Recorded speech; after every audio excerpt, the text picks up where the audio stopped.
dire sa atong area. Okay, kita sa minuto rin. So, yun. Hey, what's up, tol? Welcome back ulit sa ating YouTube channel po. Dito pa rin po kami ngayon sa location o sa area kung saan pinagmasdan at binuntutan namin yung si Commander Arnel, si Brad Arnel. At hindi lang kami lumayo dito mga tol kasi nakontak na namin sila Brad Buds na pag nag-usap kami hanggang pwede na di namin layuan yung si Brad Arnel at yung mga bihag. Natili kami dito sa malapit. At sabi ni Brad Buds na nandito na sila sa malapit. Nag-antay lang kami ng tsimpo. Naghamanap kami ng tsimpo para magkita kami at magkatagpo kami dito. Alam na po nila mga tol na nandito lang kami sa paligid.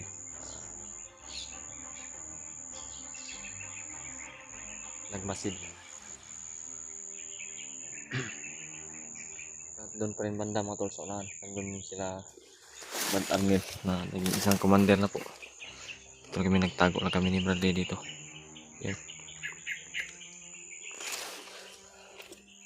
Kaya nga po pala mga tol, kagabi ay talagang hindi kami natulog ni Bradley. Hindi namin hiniwalayan ng tingin ng mga kalaban. Lalapit sa kinaroroonan namin pero sa magandang palad po mga tol. Wala pong nakakita sa amin at nakatuntun kung saan kami banda nakatago ni banda. At hindi nila alam mga tol na nagmasid na kami sa kanila sa paligid. Sabi mga tol, sobrang dami ng alagad ni Brad Arnel dyan. Sobrang dami din. At kagabi mga tol, parang may saksiyan, may nakita ako. Parang nagre-ritual si Brad Arnel sa kanyang sarili. Iwan ko kung anong ritual yun. Yung naramdaman ko. At hindi ko lang maklaro mga tol kasi gabi. At hindi kami pwede na magpailaw. Sabi mga tol, ang ritual na ginawa niya. May ritual siya po na ginawa sa kanyang katawan. Iwan ko kung ano yun. Pero pag narinig ko, pagkakita ko ulan, marami pang uwak dito mga tol. Okay.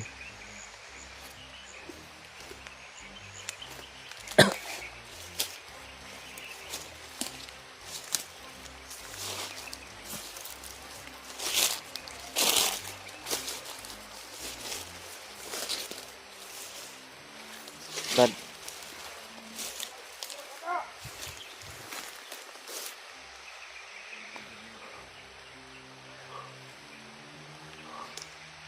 yan mga tol, sobrang dami nila.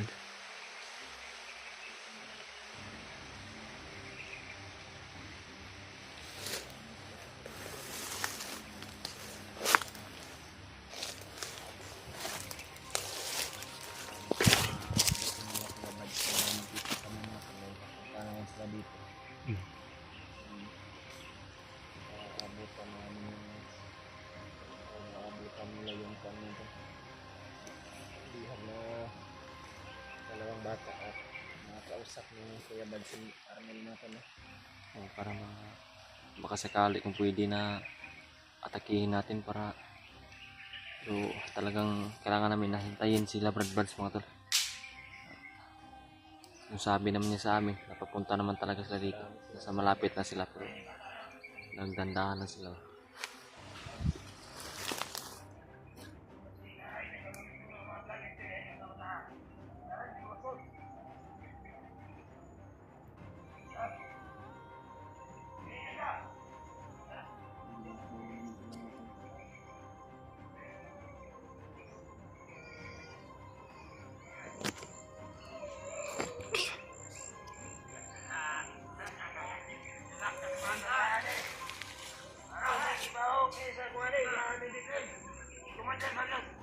Kung kawawa sa bata, Brad, umiyak, Brad.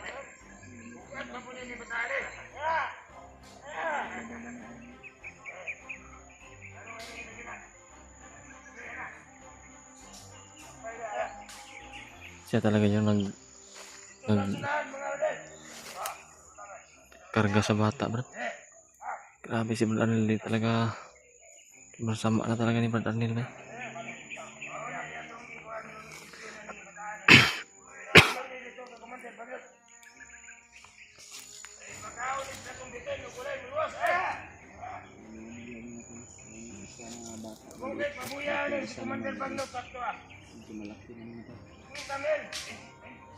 Yung kapawa mo ito, kita niyo po mga ito.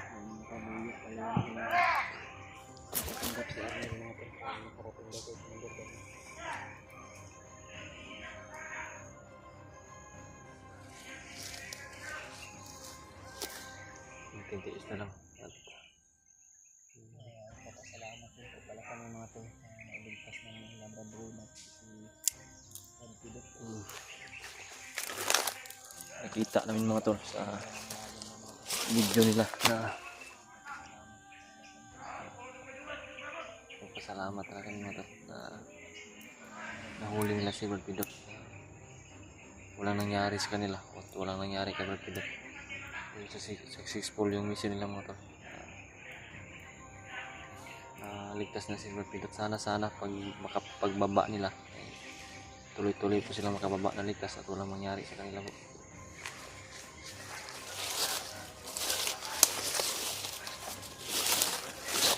At yung mga nakabot na mensahe sa amin mga tol, sinsya at di kami nakapag-reply.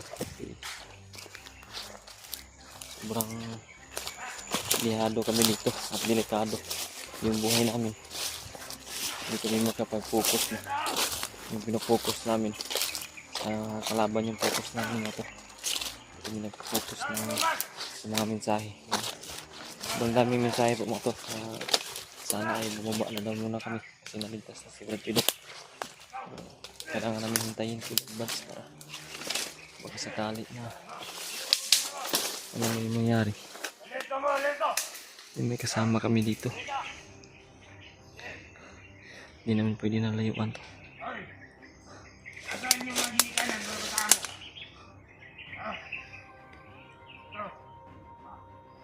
Kasa mo? Ito mong ikuha sa eskulahan ba akong ipagkindak? Sis, nag-aaral na pala yung mga bata na yan. Sa paaralan lang pala yan kinuha nila Brad. Kawawa yung mga magulang yan ba? Hindi ko nabatas kumandir nga napan niya tuon. Lakwan sa vlogger ka. Ang hinan lang niya magunito, tas palibot. Hindi ako piyansa. Magunito, pagbantay. Hoy! Kamulian, ang sila magdanag. Tutuyo kayo niya palibot.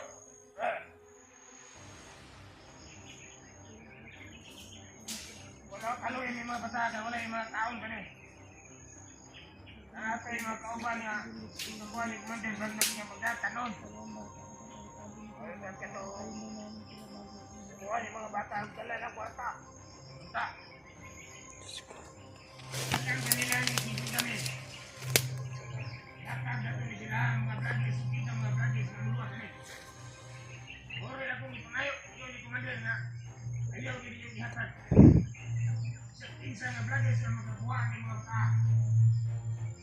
Nga nagi kwarta nga madalanda. Wala. Wala piyakan ni Commander. Hypnotize ka lang Brad.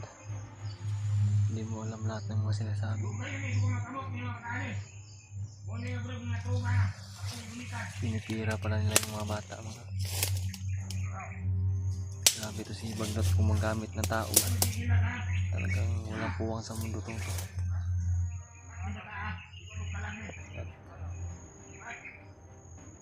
Hindi lang sana kilala namin to si Brad Arnel. Matagal ko na tong pinaglaruan ba. Gagamitin ko yung design ni Luambo sa akin. Minsan ko lang ginamit para gagamitin ko to sa ganitong sitwasyon pag nasa critical. Pwede kong paglaruan tong mga to. May problema ng buwan-buwan. Mira. Pagbuya.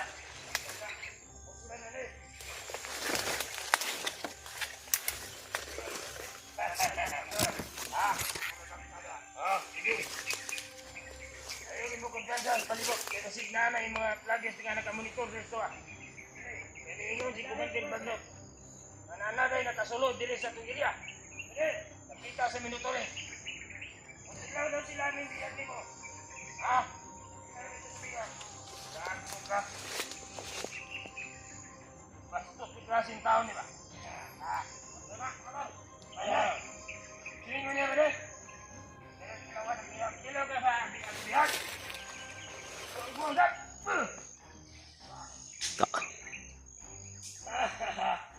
Kako!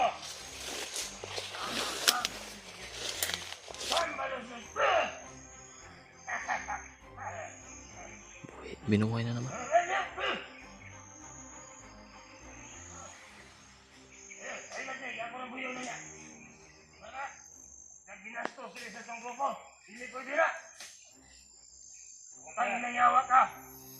Maraming bastos.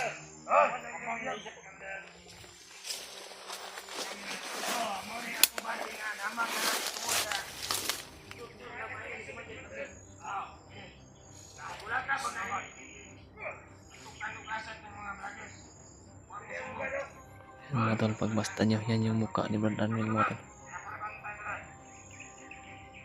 Yan.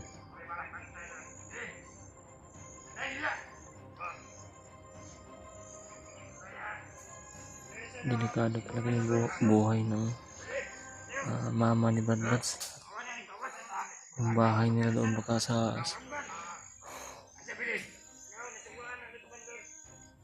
Diyos ko. Mga tol, ipagdasal niyo po, ulit ko po yung sabihin sa inyo. Ating hilingin na ipagdasal niyo po sana si Brad Arnel. Sana sakali na magkita kami ng Brad Buds, kasama kami at makausap namin po si Brad Arnel. Sana ina matulungan namin at mahimasmasan na matanggal yung hypnotize ni Brad Arnel. Parang kawawa po si Brad Arnel mga tol. Awa talaga ako ba kasi kilala ko talaga si Brad Arnel. Alam ko kung gaano siya kabuting tao. At ngayon naging bigla na ganyan. Nakita namin na naging isang commander na po.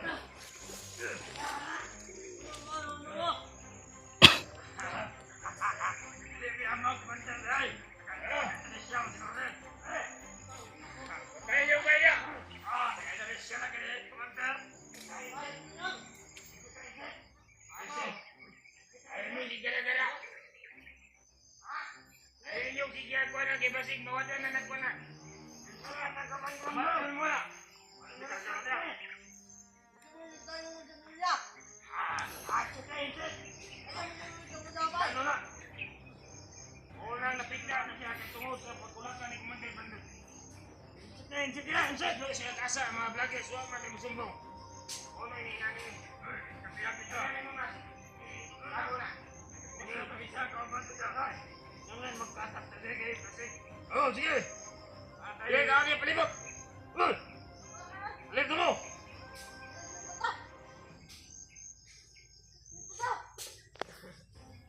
Kawag niya niya palibot.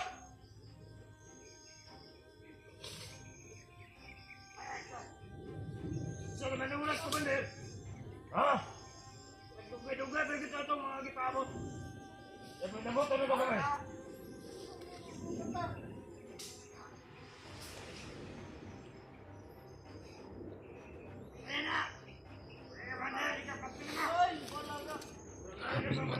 Hindi ko maintindihan yung mga sinasabi ng isa nilang kasama. Yung isa dyan ba na kinausap nila. Hindi ko alam kung ano yung lengguwahe ang ginamit. Parang kakaiba po yung mga pagsasalita niya.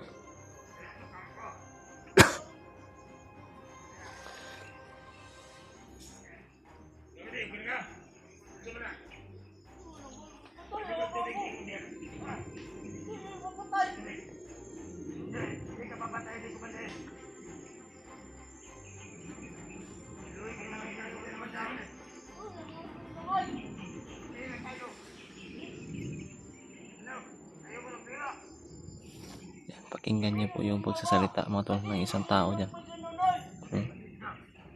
Kakaiba yung lengguwahe niya mga tol. Parang